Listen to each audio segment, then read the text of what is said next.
बच्चे सड़क पे, मेरी माता इस सड़क पे बैठी है, कहाँ जाऊंगा लेके इन सबको? गूंगी बहरी हो गई सरकार, ये कहाँ चले साले, सब मर गए क्या? बीजेपी मुर्दाबाद, बीजेपी मुर्दाबाद, गोविंद मुर्दाबाद। साथियों नमस्कार, मेरा नाम प्रशांत है और आप देखना शुरू कर चुके हैं आपका अपना चैनल खुदरंग। कल 14 तारीख है, 14 अप्रैल बाबा साहब डॉक्टर भीमराव अंबेडकर की जयंती है और इस जयंती के मौके पर कमोबेश तमाम सारे ही दल, चाहे वो भारतीय जनता पार्टी हो, चाहे वो समाजवादी पार्टी हो और बहुजन समाज पार्टी तो है ही, तमाम सारे दल बाबा साहब डॉक्टर भीमराव अंबेडकर की जयंती मनाने के लिए अपने अपने तरीके से अपने अपने कार्यक्रम कर रहे हैं।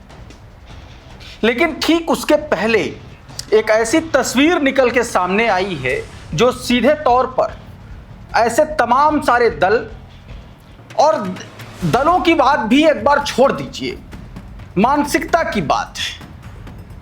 बाबा साहब डॉक्टर भीमराव अंबेडकर की जयंती से ठीक एक दिन पहले उत्तर प्रदेश के मुख्यमंत्री योगी आदित्यनाथ के शहर गोरखपुर में उत्तर प्रदेश पुलिस का एक सिपाही सरेआम बाबा साहब डॉक्टर भीमराव अंबेडकर की होर्डिंग को फाड़ता है, जो 14 अप्रैल के उपलक्ष्य में लगाई गई थी, और ना सिर्फ फाड़ता है बल्कि उसको जला देता है।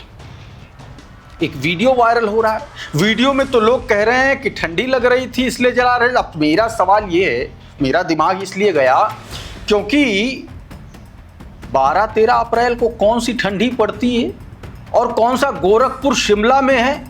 हाँ, हो सकता है मुख्यमंत्री जी का एक बयान आया था बहुत पहले जो कह रहे थे कि शिमला बना देंगे मई जून में भी, हो सकता है गोरखपुर शिमला बन गया हो, इन पुलिसकर्मियों को ठंडी लग रही हो। ये जो भाई साहब हैं, ये सिपाही जी, इनका नाम बताया जो जा रहा है अवधेश यादव बताया जा रहा है। तो अवधेश यादव नाम का ये सिपाही जो आप अपनी स्क्रीन पर देख रहे हैं, ये बैनर पोस्टर जलाता हुआ आप साफ तौर पर देख लीजिए। ये होर्डिंग बाबा साहब डॉक्टर भीमराव अंबेडकर की होर्डिंग और बाकायदा ऑन ड्यूटी वर्दी में ये होर्डिंग इसने जलाई। जरा ये वीडियो आप देख लीजिए पूरा। पहले बढ़ते हैं अगली खबर की ओर, और अगली खबर भारतीय जनता पार्टी के से जुड़ी हुई है। भारतीय जनता पार्टी से किस तरीके से भक्तों का मोह भंग हो रहा है वो मैं आपको दिखाऊं, उससे पहले एक तस्वीर आपको दिखाना चाहता हूं। ये वो भारतीय जनता पार्टी का इलाका है जहां से स्वयं भाजपा ने पॉलिटिकल राम जब मैं कह रहा हूं तो अरुण गोविल समझिए, क्योंकि पहले वो एक पात्र थे और जब से 24 में चुनाव मेरठ से लड़े तब से वो पॉलिटिकल राम हो गए, भाजपा के राम हो गए। अब वो वहां से चुनाव लड़े, लेकिन वहां के जो मेरठ की जो सेंट्रल मार्केट है उसके जो व्यवसायी हैं, व्यापारी हैं, किस तरीके से एक तरीके से बिलाप कर रहे हैं और वो भाई साहब भाग गए हैं मुंबई अपने निजी काम से। कुछ तस्वीरें दिखाना चाहता हूं कि लोग क्या कह रहे हैं। सबसे पहले इस वीडियो को देखिए। ये वही भारतीय जनता पार्टी के लोग हैं, वही वोटर हैं। देखिए देखिए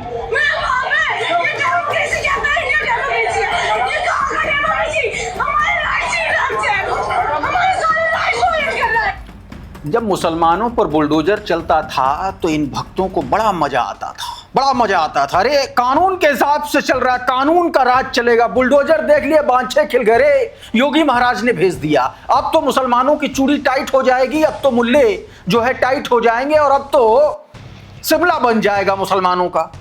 तो अब जब खुद का शिमला बनने लगा है तो डेमोक्रेसी याद आने लगी। ये वीडियो आपने देख लिया, वैसे बहुत सारे वीडियो एक एक करके दिखाऊंगा अभी, आगे देखिए जरा। लेकिन उससे पहले जरा एक ट्वीट देखिए दीपक अरोड़ा का। कह रहे हैं जब दूसरों पर बुलडोजर चला तो योगी जिंदाबाद, नरेंद्र मोदी जिंदाबाद और जय श्री राम के नारे गूंज रहे थे, और जब खुद पर आई तो दर्द महसूस हो रहा है। सच्चाई यही है कि दर्द वही समझ आता है जब खुद पर गुजरती है। किसी के साथ गलत हो रहा हो तो खुश मत हो, क्योंकि वक्त घूमता जरूर है, आज उसका है तो कल तुम्हारा भी हो सकता है। एक और तस्वीर देखिए जरा। लेकिन अभी भी नफरत देखिए मुसलमानों के खिलाफ कितनी भरी हुई है। कुछ लोग ऐसे भी हैं, ऐसा नहीं है। सुनिए जरा, ये आदमी कह रहा है कि मुसलमानों की चूड़ी जरूर टाइट होनी चाहिए। देखिए जरा, विशेष समुदाय को क्यों बचाया जा रहा है? कह रहा विशेष समुदाय को बचाया जा रहा है।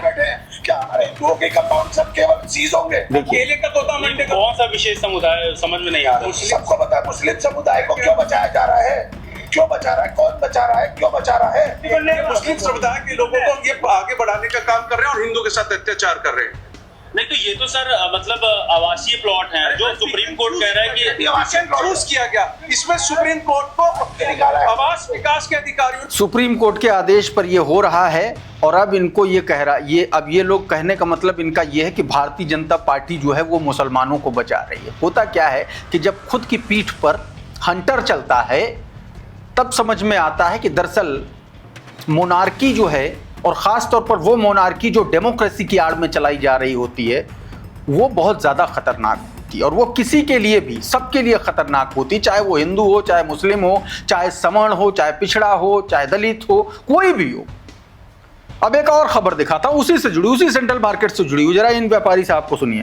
मेरे बच्चे सड़क पे, मेरी माता सड़क पे बैठी है, कहाँ जाऊंगा लेके इन सबको? गूंगी बहरी हो गई सरकार ये, कहाँ चले? सब भर गई क्या? कहाँ है मेरे सांसद? कहाँ है मेरा विधायक? कहाँ है सरकार मेरी? हमें बताया जाए 18 साल से 57 साल से वो देख रहे हैं, ये स्थिति है योगी आदित्यनाथ, नरेंद्र मोदी सरकार और भारतीय जनता पार्टी का। ये असली सच है और ये एक मैसेज है, ये एक सीख है, ये एक संकेत उन लोगों के लिए भी है जिनको लगता है कि बुलडोजर का पंजा सिर्फ मुसलमानों की टोपी, मुसलमानों का चढ़ा हुआ पैजामा देख के ही चलता है। ये सरकार का, ये पॉलिटिक्स का पंजा है। जिस दिन तुम जरा सा भी दाएं बाएं हुए ना, तुम्हारा घर तो गया, सब कुछ उजड़ जाएगा, जैसा इन व्यापारियों का उजड़ा। ये भारतीय जनता पार्टी के कट्टर वोटर हुआ करते थे।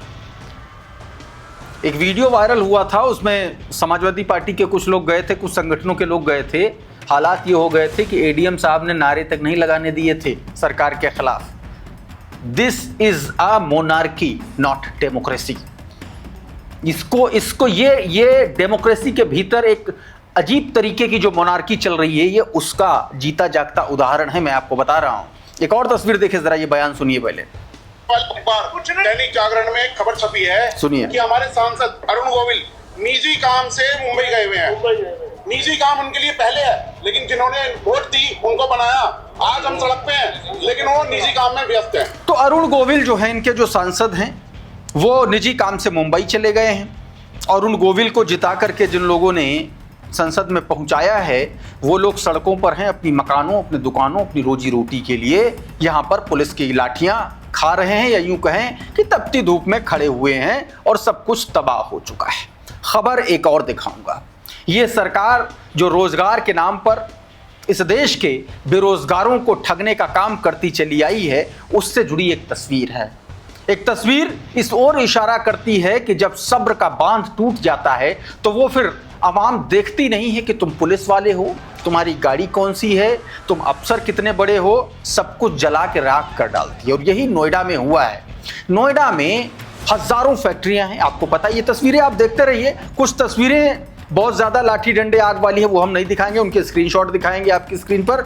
लेकिन जो घटना हुई बहुत बड़ी हुई है। तमाम सारी पुलिस की गाड़ियों को आग के हवाले किया गया है, पत्थरबाजी हुई है और ये सब इसलिए टूट गया क्योंकि पिछले 3 दिन से ये कर्मचारी जो हैं, ये नोएडा में प्रदर्शन कर रहे थे अपनी सैलरी बढ़ाने को लेकर के। और आपको ये जान करके हैरानी होगी कि आज की तारीख में एक जो दिहाड़ी मजदूर होता है, जो लेबर का काम करता है, घर वर बनाने का काम करता है, उसकी कम से कम आप कह लीजिए उसकी जो मजदूरी है 550 से 600 रुपए होती है, और जो मिस्त्री होता है उसकी 700-800 इस तरीके से होती है। लेकिन ये जो तबका है, जो फैक्ट्रियों में काम करने वाला मजदूरों का तबका है, इसकी किसी की 12,000 रुपए तनख्वाह है, किसी के 13,000 रुपए तनख्वाह है। मतलब कोई इसमें ऐसा व्यक्ति नहीं है जिसकी 20,000, 18,000 तनख्वाह हो। ये लोग अपनी तनख्वाह 20,000 कराने की मांग को लेकर के पिछले 3 दिन से प्रोटेस्ट कर रहे थे। और हालात ये हुए जब किसी ने नहीं सुना, सब्र का बांध टूटा और उसके बाद जो है इन लोगों ने इस तरीके से ये जो हिंसक प्रदर्शन शुरू कर दिया। अब होगा क्या, मैं आपको बता दे रहा हूं। 13,000 तनख्वाह पाने वाला मजदूर जिसने ये प्रोटेस्ट किया है, जिसकी बात नहीं सुनी गई है, वही अपराधी बनाया जाएगा, उसी को जेल में डाला जाएगा। फिर वो जो 12-13 हजार कमाता है ना, उसका कम से कम 2,000-3,000 रुपए मुकदमे में हर महीने खर्च करेगा और जेल जाएगा वो अलग। ये है इस उत्तर प्रदेश की व्यवस्था, इस सरकार की व्यवस्था। ये ऐसा हो नहीं सकता कि मुकदमे दर्ज ना हो, क्योंकि नोएडा के डीएम मेधा रूपम इसको लेकर के संज्ञान ले चुकी हैं, ऐसा दावा किया जा रहा है। ये तस्वीरें आप देखिए कि किस तरीके से यहाँ पर पुलिस की गाड़ी पलट दी गई है। देखिए, पत्थरबाजी की गई और उसके बाद उस गाड़ी को जो है आग लगा दी गई है। एक और तस्वीर मैं आपको दिखाने की कोशिश करता हूं, जरा ये वीडियो देखिए। ये लोग जो प्रोटेस्ट कर रहे हैं, देखिए ये सैलरी बढ़ाने को लेकर के प्रोटेस्ट कर रहे थे। ये लोग न्यूनतम सैलरी अपनी 20,000 रुपए करने की मांग कर रहे थे। सचिन गुप्ता ने ये वीडियो जारी किया और देखिए क्या लिखा कि नोएडा में छोटी बड़ी हजारों फैक्ट्रियां हैं, शिफ्ट वार ड्यूटी चलती है, यहां मजदूरों को औसत वेतन 10 से 15,000 रुपए मिलता है। इसके सापेक्ष एनसीआर में घर बनाने वाले मजदूर को 700 रुपए रोजाना मिलते हैं, यानी कि महीने का 21,000 रुपए। फैक्ट्री मजदूर कई दिन से प्रोटेस्ट कर रहे थे, आज हिंसक हो गया ये प्रोटेस्ट। कई गाड़ियां जला दी, कई कंपनियों के बाहर तोड़फोड़ हुई। मजदूर चाहते हैं कि उन्हें न्यूनतम सैलरी 20,000 रुपए मिले। तो इस तरीके से देश में हालात बन चुके हैं। इस देश में सिर्फ अब्दुल की जो चूड़ी है वो टाइट करने के लिए इस पूरे देश का बट्टा बैठाया जा रहा है, ये आप यकीन मान करके चलिए। और आज जो तस्वीरें निकल के सामने आई हैं, उससे ये बात साफ हो चली है। इस वीडियो में इतना ही। बहुत बहुत शुक्रिया, बहुत बहुत धन्यवाद। आप जुड़े रहिए आपके अपने चैनल खुद रंग के साथ। नमस्कार।